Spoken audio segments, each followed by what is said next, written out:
अस्सलाम वालेकुम व्यूअर्स, मैं हूं मोहम्मद ज़ाहिद इकबाल एडवोकेट और आप देख रहे हैं पाक लीगल स्टडीज़।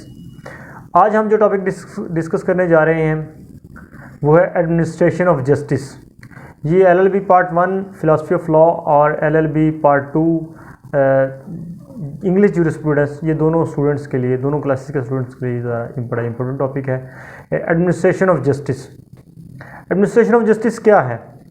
देखिए, जो कोई भी स्टेट है उसके दो मेन फंक्शंस हैं। बेसिकली दो फंक्शंस हैं, दो इसेंशियल फंक्शंस हैं कि उसने अपने जो लोगों को इंटरनली उनके लिविंग स्टैंडर्ड बेहतर करना है और एक्सटर्नली उन्हें बैरूनी ख़तरात से यानी जंगों से जो बचाना है, महफूज रखना है। इंटरनल सेफ्टी और एक्सटर्नल सेफ्टी, ये दोनों चीज़ें उसने उसको जो स्टेट के फंक्शन में है, ये दोनों चीज़ें ज़रूरी हैं। उसमें क्या है, सबसे पहले क्या आएगा कि उसने उसको इंटरनल सेफ्टी में उसको लॉज जो हैं वो बेहतर बनाने हैं। उसके बाद एक्सटर्नल सेफ्टी में उसको बाकी दूसरे मुल्कों से या दूसरी चीज़ों से, लोगों से रिलेशनशिप बेहतर रखने हैं। तो एडमिनिस्ट्रेशन ऑफ जस्टिस बेसिकली इन दो चीज़ों पे जो मेन डिपेंड करती है कि उसको लोगों को लिविंग स्टैंडर्ड बेहतर करना और उनको बैरूनी ख़तरात से बचाना। अच्छा, उससे एडमिनिस्ट्रेशन ऑफ जस्टिस से पहले जो एडमिनिस्ट्रेशन ऑफ जस्टिस के ओरिजिन और ग्रोथ के बारे में हम देखते हैं कि उसका ओरिजिन और ग्रोथ क्या है, कब से ये, कैसे ये स्टार्ट हुआ और कैसे आगे अभी इसके फंक्शन, इसकी वर्किंग क्या है, कैसे है। एडमिनिस्ट्रेशन ऑफ जस्टिस की 3 मेन स्टेजेस हैं। फर्स्ट स्टेज क्या है कि जब स्टेट का वजूद नहीं था, किसी चीज़ का, सोसाइटी का वजूद नहीं था, इंसान अपना जो है बदला खुद लेता था।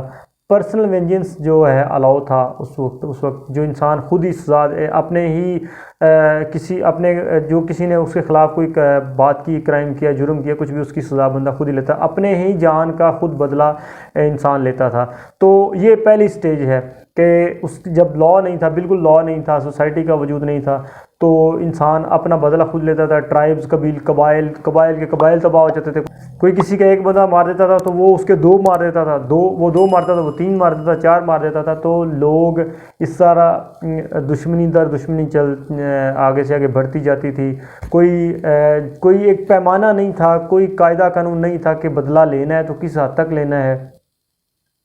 लोग अपने फैमिली मेम्बर्स को मिला के दूसरे से बदला लेते थे और वो बजाय इसके कि वो उसके बराबर सज़ा उसको दें, वो उससे डबल ट्रिपल ज़्यादा चीज़ें वो चली जाती थी। तो उसके बाद ये एक और सेकंड स्टेज आई कि जब एडमिनिस्ट्रेशन ऑफ जस्टिस की सेकंड स्टेज आई कि सोसाइटीज़ का वजूद आना शुरू हुआ, पॉलिटिकल सोसाइटीज़, पॉलिटिकल स्टेट्स का वजूद शुरू हुआ। तो बदला तब भी पर्सनल वेंजेंस या प्राइवेट वेंजेंस जो है, ज़ाती बदला जो है, तब भी अलाउ था, लेकिन उसको किसी हद तक लिमिट कर दिया गया कि life for life, I for I और टूथ फॉर टूथ। यानी ये कह दिया कि अगर किसी बंदे ने आपका दांत तोड़ा है तो आप उसका दांत ही तोड़ें, आप उसकी ज़िंदगी ना बर्बाद करें, उसको कत्ल ना करें। यानी जितना आपका नुकसान हुआ है आप उतना ही नुकसान करें, ज़ाती बदला ले लें, कोई आपको अलाउ है, लेकिन जितना आपका नुकसान हुआ है उतना ही नुकसान करें, उससे ज़्यादा नुकसान ना करें। ये सेकंड स्टेज थी। पॉलिटिकल स्टेट्स का वजूद ज़रूर था, पॉलिटिकल स्टेट्स थी, लेकिन इतनी हद तक मजबूत नहीं थी कि उसको सब चीज़ों को, सारे वायलेशन वगैरह को रोक सकें। लेकिन इतना सोसाइटी ने कर दिया कि लोगों ने मिलजुल के एक छोटी सी स्टेट बना ली, इस हद तक कर दिया कि रोक दिया लोगों को कि भाई बदला लो लेकिन अपनी लिमिट में रह के लो, ये अनलिमिटेड बात काम ना करो। उसके बाद तीसरी स्टेज क्या आई कि तीसरी स्टेज ये है कि जो सोसाइटी की जो ग्रोथ है और थोड़ी ज़्यादा होगी, कि सोसाइटी थोड़ा सा और मजबूत होगी, स्टेट और थोड़ी सी मजबूत होगी, तो लॉ का वजूद आ गया कि अब बदला लेना, प्राइवेट रेवेन्यू ख़त्म कर दिया गया, प्राइवेट रेवेन्यू ख़त्म हो गया कि उसको सोसाइटी ने, स्टेट ने बदला लेना शुरू कर दिया कि भाई ठीक है, अगर आपका कोई साथ कोई नाइंसाफ़ी होती है, कोई जुल्म होता है, तो आपने खुद बदला नहीं लेना, आपने सोसाइटी के पास जाना है, स्टेट के पास जाना है। स्टेट, आपकी हुकूमत जो है वो आपका बदला लेगी। तो आपके ख़िलाफ़ जो भी चीज़ें, जो किसी ने गलत किया है, उसका जो है उसका उस रॉन्ग डोर के ख़िलाफ़ स्टेट एक्शन लेगी। तो ये तीसरी जो आखिरी जो लास्ट स्टेज है, इसके बाद फिर लॉ का वजूद आ गया, सिविल जस्टिस सिस्टम आ गया, क्रिमिनल जस्टिस सिस्टम आ गया, वो सब चीज़ें फिर आगे चलती हैं। ये है उसकी हिस्टोरिकल या कहते हैं एवोल्यूशन आप कह सकते हैं उसकी एडमिनिस्ट्रेशन ऑफ जस्टिस की, या आप ये भी कह सकते हैं growth, origin and growth of administration of justice के मैं बंदे की ग्रोथ के साथ साथ जस्टिस की ग्रोथ भी हुई, इस सोसाइटी मैनकाइंड की ग्रोथ के साथ साथ। अब इसमें कुछ एडवांटेजेस और डिसएडवांटेजेस भी जस्टिस के बताए गए हैं। अब एडवांटेजेस क्या है कि यूनिफॉर्मिटी एंड सर्टेनिटी। अब जस्टिस का एक ये फ़ायदा है कि यूनिफॉर्मिटी है, सर्टेनिटी है कि उसके हर बंदे को पता है कि मेरे ये राइट्स हैं और मेरी ये ड्यूटीज़ हैं, अगर मैं ये करूँगा तो मेरे साथ ये नुकसान हो सकता है, या अगर मेरे साथ कोई ज़्यादती करता है तो ये लॉ मुझे प्रोटेक्ट भी करेगा। और दूसरा इसका फ़ायदा क्या है, इम्पार्शियलिटी, कि इम्पार्शियल है, लॉ देखता नहीं है आगे कौन है, लॉ इज़ ब्लाइंड क्यों होते हैं कि कानून अंधा क्या है कि वो इम्पार्शियल है, वो गैर जानबदार है, वो अगर किसी के साथ ज़्यादती होती है तो वो दूसरे बंदे के साथ खड़ा होता है, मजलूम के साथ खड़ा होता है, ख़ास ज़्यादती करने वाला कितना भी ताकतवर क्यों ना हो, वो डजेंट मैटर, लॉ ये चीज़ नहीं देख। अब लॉ के कुछ डिसएडवांटेजेस भी बयान किए गए हैं। डिसएडवांटेजेस क्या है कि रिजिड है, ये बड़ा सख्त है, ये इसमें कोई फ्लेक्सिबिलिटी नहीं है। ये इसमें अगर कोई ये जो प्रोसेस फॉलो किया जाता है, बाज़ को तो आपको अर्ली इंसाफ चाहिए, लेकिन जो इसका जो प्रोसेस है वो बड़ा लेंथी है, लंबा है, तो लिहाजा इसके ये एक डिसएडवांटेज है कि वो रिजिड है, थोड़ा सख्त है। और उसके बाद टेक्निकलिटीज़ बहुत ज़्यादा हैं, टेक्निकल चीज़ें बहुत ज़्यादा हैं कि आप फॉर्मेलिटीज़ बहुत ज़्यादा हैं कि जी आपको चाहिए आज इंसाफ, लेकिन इसके वो जो तरीक़ाकार है, प्रोसीजर है, कहते हैं जी पहले नोटिस करें, नोटिस के बाद उसको फिर जवाब आएगा, जवाब के बाद बहस होगी, बहस के बाद फैसला आएगा। तो ये थोड़ा प्रोसेस लंबा है, टेक्निकलिटी ज़रूर है। बाज़ का आप अदम तलबाना खारिज हो गया, आपका जब तलबाना नहीं दिया तो आपका दावा खारिज होगा कि टेक्निकलिटीज़ की बेस पे खारिज भी हो सकता है। और कम्प्लेक्सिटी है इसका तीसरा डिसएडवांटेज है, कम्प्लेक्सिटी। कम्प्लेक्स है, ज़रा मुश्किल है, ज़रा इसके लिए इसको समझने के लिए सारी चीज़ों की ज़रूरत है, लीगल सिस्टम को समझने की ज़रूरत है। तो ये सब थोड़ी सी चीज़ें इसकी लॉ की हैं कि यार ये डिसएडवांटेज हैं, इसकी डिसएडवांटेजेस हैं। अच्छा, अब एडमिनिस्ट्रेशन ऑफ जस्टिस में एक और चीज़ है, काइंड्स ऑफ जस्टिस। जस्टिस की काइंड्स क्या हैं? काइंड्स ऑफ जस्टिस में सबसे पहले ये public justice and private justice. अब पब्लिक जस्टिस का मतलब क्या है कि इंसाफ जो आपको जो स्टेट इंसाफ दिलाती है, यानी कोर्ट्स, ट्राइब्यूनल्स।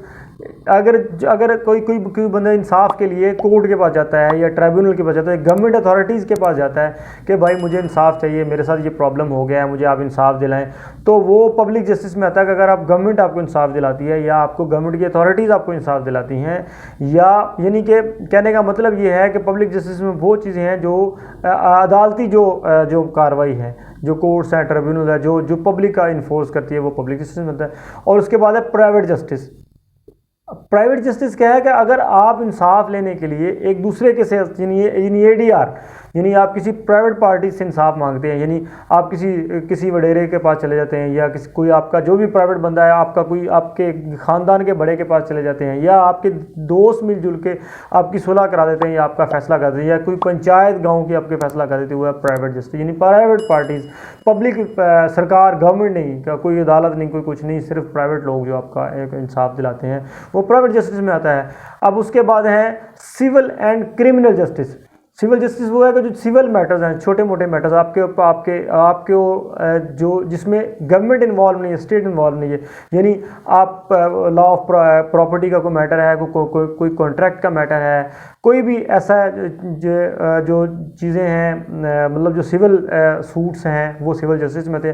और क्रिमिनल जस्टिस में कौन सी चीज़ें, जो इंजरीज़ हैं, जो आपकी बेसिक राइट्स की वायलेशन हुई है, आपको किसी ने इंजर कर दिया और आप फिर जाते हैं स्टेट के पास, या कोई बंदे ने आपको से धोखा किया, जिसमें आप FIR कटवाते हैं और स्टेट आपको इंसाफ लेके देती है, वो है क्रिमिनल जस्टिस। यानी अगर कोई इंजरी हो गई है कोई आपके साथ कोई फ्रॉड हो गया है जिसपे एफआईआर कटती है, यानी जिसमें जब एफआईआर कटती है स्टेट इन्वॉल्व होगी। जब स्टेट इन्वॉल्व होती है तो वो क्रिमिनल जस्टिस में आता है, और जिसमें स्टेट इन्वॉल्व नहीं होती वो सिविल जस्टिस में आता है, जिसमें आप आपस में जो मैटर्स हैं आपके झगड़े वगैरह, प्रॉपर्टी का आ गया हो गया, कॉन्ट्रैक्ट का हो गया, सिविल रॉन्ग होगी, तो वो सब चीज़ें सिविल जस्टिस में आती है, जिसमें एफआईआर वाला सीन नहीं होता।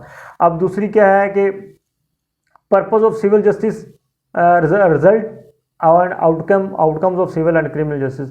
देखिए आउटकम जो है क्रिमिनल की आउटकम क्या है कि उसमें उसका रिजल्ट क्या निकलता है कि बंदे को सज़ा हो जाती है, उसको फ़ाइन हो जाता है, या दोनों चीज़ें हो जाती हैं। और जो सिविल जस्टिस में सिविल जस्टिस का जो आउटकम निकलते हैं वो क्या है कि उसमें सज़ा तो का चांसेस, सज़ा तो नहीं होती, सज़ा उसमें आपको डैमेजेस क्लेम कर लेते हैं, आपको कंपनसेशन मिल जाती है, वो सिविल जस्टिस के आउटकम्स हैं। और क्रिमिनल जस्टिस के मैं आपको बता चुका हूँ कि वो जो जिसमें सज़ा वगैरह होती है, या जुर्माना हो जाता है, या जिसमें एफआईआर कटेगी उसमें ट्रायल होगा, ट्रायल के बाद सज़ा होगी या जुर्माना होगा। और सिविल में एफआईआर नहीं कटेगी, डायरेक्ट आप सिविल सूट फाइल कर सकते हैं। तो ये है kinds of justice: civil justice, public justice and private justice, और civil justice and criminal justice. तो ये था आज का टॉपिक, एडमिनिस्ट्रेशन ऑफ जस्टिस। तो ये एलएलबी पार्ट 1 के फिलॉसफी फ्लो और एलएलबी पार्ट 2 इंग्लिश जूरिस्प्रूडेंस दोनों क्लासेस के स्टूडेंट्स के लिए बड़ा इंपॉर्टेंट टॉपिक है। तो अगर आपको हमारी वीडियो पसंद आए तो हमारे चैनल को सब्सक्राइब कर दें, वीडियो को लाइक और शेयर ज़रूर करें, और कमेंट्स में अपनी राय का ज़रूर इजहार करें। और अगर आपको किसी चीज़ में कोई गाइडलाइन, कोई रहनुमाई चाहिए तो आप हमारे नंबर स्क्रीन पे चल रहा है, आप उससे हमसे कोऑर्डिनेट कर सकते हैं, कॉन्टैक्ट कर सकते हैं। कोई ट्यूशन लेना चाहे, कोई कोचिंग लेना चाहे तो भी हमसे कोऑर्डिनेट कर सकता है।